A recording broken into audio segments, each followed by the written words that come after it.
Hey, what's up, everybody? This is Donald Tardy with Obituary, and we are about to have an interview and a chat about this Australian New Zealand tour that we are getting ready to jump on an airplane and head that way. Beautiful, Donald. Thanks for joining us today. Right on, Kris. How you doing, man? I'm good, thanks, brother. Yourself? I'm doing real good. We're down here in Florida. Been home now for I don't know 2 or 3 months. So the band's ready to get things going and get on an airplane and get down there and rock some Australian shows.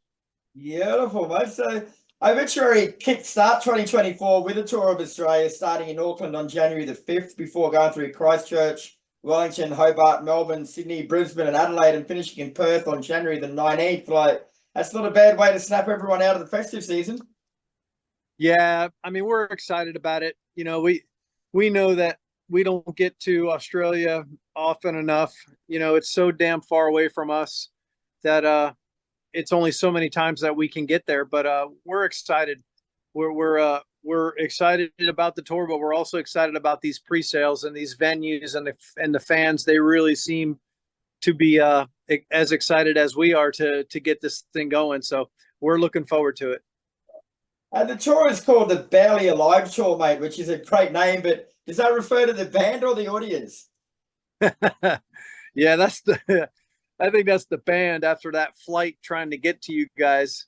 It's a 20, I think this time it's a 26-hour journey for us just to make it just before we land because we head to New Zealand first. So it's just brutal from Florida to your side of the world. There's no easy way around it. So the band's going to definitely be barely alive by the time we make it there. The press release promises a set list that covers your entire career. So, with 11 albums and nearly 4 decades in the business, mate, it can't be an easy set list to write. Yeah, I mean, you bring up a good point, and any fan can imagine if they just take 5 minutes to think of how many minutes you're on stage, how many albums you have, how many songs you have written, and then try to put a set list together. It's quite comical, actually. Thank God we're not the band where every band member chimes in and demands a certain song. The band is pretty okay with me selecting the set list, and of course my brother. So it's just challenging. You got 11 albums, and you try to play something off everything, or at least every decade you've been around, you try to throw the songs in there. And especially with the new album, and we're so excited about the new album and these songs that we wrote and the way they came out. And the really cool thing is the way they come across live.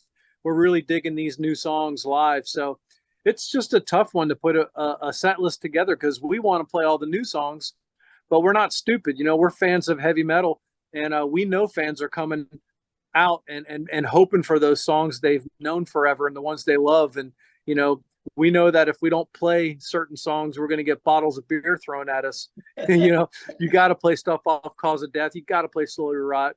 If you don't play Chopped in Half, you're going to get a lot of people angry. So we know what's needed, but we're also super excited about this new album. Yeah. Now the band's been out here last in 2020, mate. So what's changed with you guys since you were out here last? We're just busy. I mean, that's a good thing. Is the demand is there for Obituary. We are as busy as we want to be. We are a lucky enough band right now to be able to pick and choose tours that are offered to us, and the opportunities that are there. And not much has changed except that just like everybody, when you get sent home and you're home for however hell long that was, 18 months, 2 years, whatever that was, it felt like forever. You really just grow an appreciation of freedom and getting back out on stage. Being home and handcuffed to our chairs and our sofas at home, that was punishing. And everybody knows, we're a band that, we are a live band. It's one thing recording albums, but we're a band that likes to get on the road and get our hands dirty and get out there in front of the crowd and with the fans live. And we're just really appreciative, really fortunate, and really excited about 2024 and starting it with Australia. And you've got Psycroptic and Black Lava supporting most of the tour, man. So why choose those two bands? It's a pretty brutal lineup. That is a brutal lineup. You know, I've never seen Black Lava live. I am just now familiar with the music because I honestly, just being honest, I didn't know the band, but of course now I've checked it out and it's heavy as shit. And then you got, and then you got Dave and the Psycroptic guys, and those guys just when they came out, and that now for this last decade, they have just set the bar so high for every band, especially technical bands. They're just incredible. They they never cease to amaze. Every album they put out gets better and better. That combination between those brothers are just I've never seen anything like it. I've never heard anything like it. Um, you know, and I don't know. Just listening to those records makes me want to burn my drumsticks because I know no matter no matter how many minutes, hours, months I practice my drums, I'm never gonna be that kind of drummer. And hats off to Dave for that kind of energy and skill behind a drum kit. Mhm. We sort of touched on this before, mate, but Obituary released your latest album, Dying of Everything, earlier this year. Like, how's it been received by fans, mate? Like, your fans sort of ones that just are stuck in the past and just love the old music, or do they still embrace the new music? No, they're really digging the new album. You know, we're very proud to say that these last two albums, the fans have really embraced it, and especially this new one. You know, Dying of Everything was something we knew was going to be a good album when we were writing it, and the songs that were coming together. But once we got in the studio, and once we heard that final product, we knew it was going to be a special album, and the fans really did show their support and you know we charted charts higher than we've ever had. So it's out there, and the fans are definitely seeing that it's a pretty decent album, and that's pretty exciting and makes us very proud. Go back in history a bit, mate. Like, the band started in the 1980s in Tampa, Florida. So what was the musical climate like that gave birth to Obituary, and where did you fit in initially?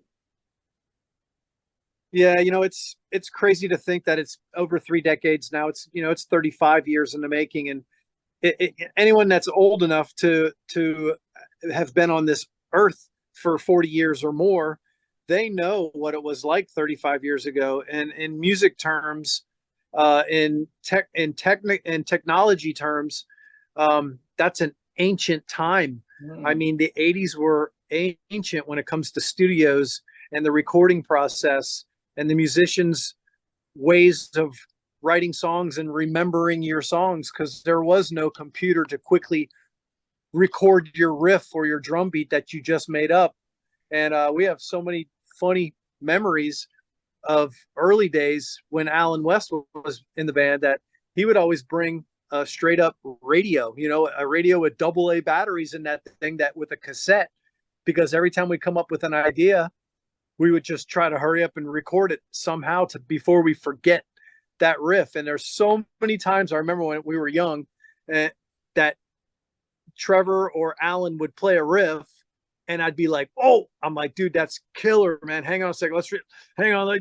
Let's get that radio wire. Okay, let's hit record. Okay, try that again." And they try to play the riff again, and it's just not quite the same. So we're like, fuck, man. You know, it was close to that, but it wasn't quite that magic. And so you know that times have changed. You know, now we got the studio, we got the Pro Tools rig. We always have the record light blinking, ready to ready to record the riffs and the ideas that we have when we start writing music. And that's the biggest difference from the 80s, 90s into the 2000s is that technology is just incredible now. We're recording albums at my brother's house, which which we call Redneck Studio, and we've done the last 4 or 5 albums there, and we haven't had one complaint yet from fans with the sound quality of our albums. So I think we're doing something all right. Yeah.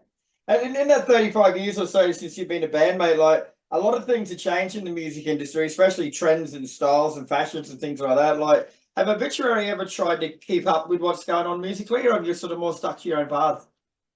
I think I think we've over the years, over the albums, over the decades, we are not trendsetters. We're not trying to be trendsetters. We're not trying to reinvent the wheel every time we write an album. We know that we love our style. We're comfortable in our own skin.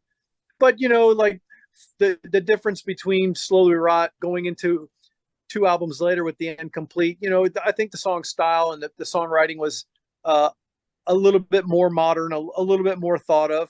And then of course the 4th album, World Demise, we didn't do anything super special, but we did dive into doing a couple weird sound effects. And, of course it wasn't a typical death metal album cover. And some of the lyrics my brother had and the music video and stuff, we tried to step out of our box a little bit. But again, it goes right back to Obituary's been a band a long time.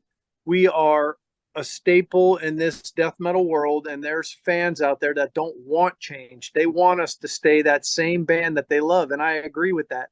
I don't want to have to think that we need to change to stay relevant. I think we write the music that we love, and our fans are going to love it.